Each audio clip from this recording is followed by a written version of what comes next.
Hey there, Akhil Gupta here, co-founder at Monetizely and a pricing expert.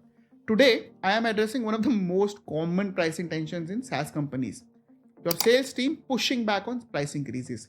If you have ever heard your VP of sales say, no, we can't raise prices, it will make it impossible to hit our targets, you are not alone. This tension between increasing prices to boost profitability and keeping prices low to maintain sales velocity is practically universal in SaaS. Let's break down how to navigate this challenge with both empathy and data. First, let's acknowledge that this tension is completely normal. In fact, in our book, Price to Scale, we note that pricing conflicts between sales and CEOs are common structural issues. Sales teams are evaluated on hitting revenue targets and closing deals. It's natural that they would be concerned about anything that might create friction. But here's where things get interesting. This conflict is often based on assumptions rather than data. Let's challenge some of those assumptions with a structured approach. Start with data-driven analysis. Before having an opinion-based debate, run the numbers. We recommend a simple analysis.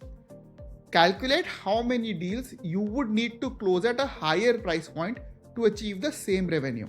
For example, if you increase prices by 20%, you could theoretically lose up to 16.7% of deals and still generate the same revenue.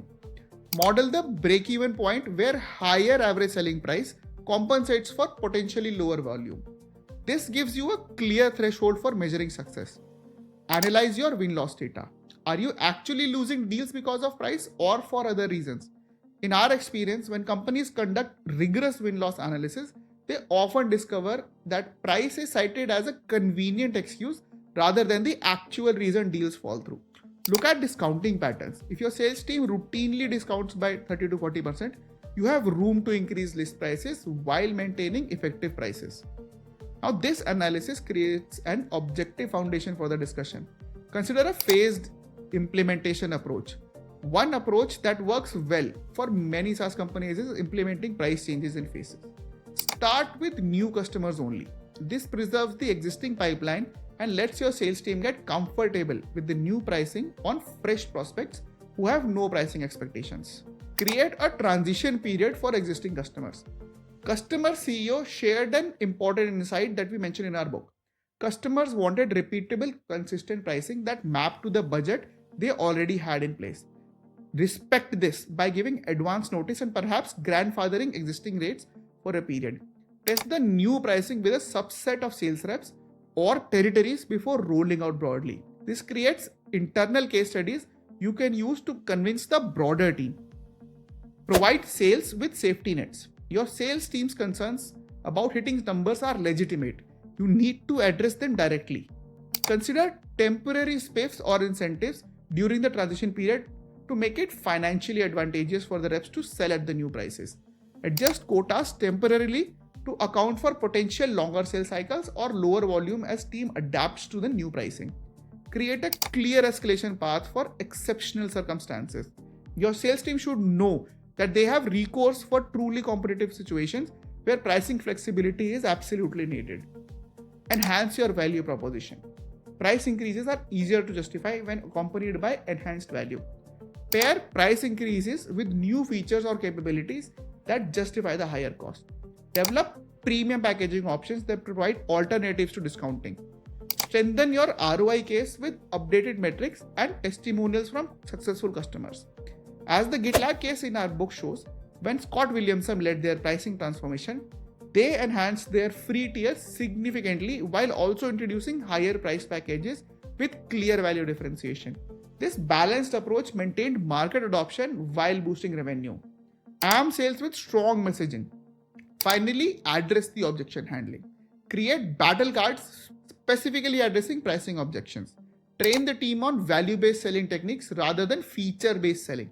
Provide competitive intelligence that highlights your value advantage, not just price comparisons. Develop customer testimonials that emphasize ROI rather than cost. Remember that a price increase is fundamentally a communication challenge.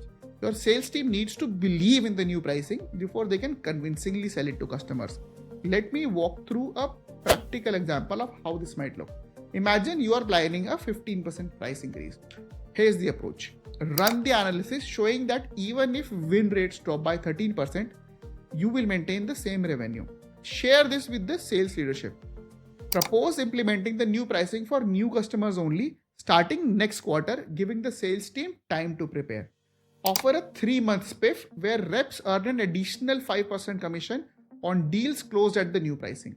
Create updated ROI calculators and battle cards addressing objections to the new pricing. Hold a sales kickoff focused on value communication rather than price defense. This approach balances the immediate concerns of the sales team with the longer-term revenue goals of the business. In our book, we examine numerous case studies of companies that have successfully navigated pricing changes despite initial sales resistance. The key insight across these examples is that cross-functional alignment and data-driven decision-making are critical success factors. Check out the link in the description if you want to explore these concepts in more depth. Remember, the goal is not to force pricing changes despite sales objections, but to create alignment around a pricing strategy that works for everyone. Sometimes that means compromising on implementation timing or creating special incentives during transition. At Monetizely, we have found that the most successful pricing changes happen when companies treat their sales team as allies in the process, not obstacles. Involve them early, address their concerns directly, and arm them with the tools they need to succeed. If you are struggling with sales resistance to pricing changes, drop a comment below with your specific challenge and we will try to address it in a future video. That's it for today. My name is Akhil and I will see you in the next video where we will tackle yet another critical pricing challenge for high growth SaaS companies. Hit subscribe if you want more content like this.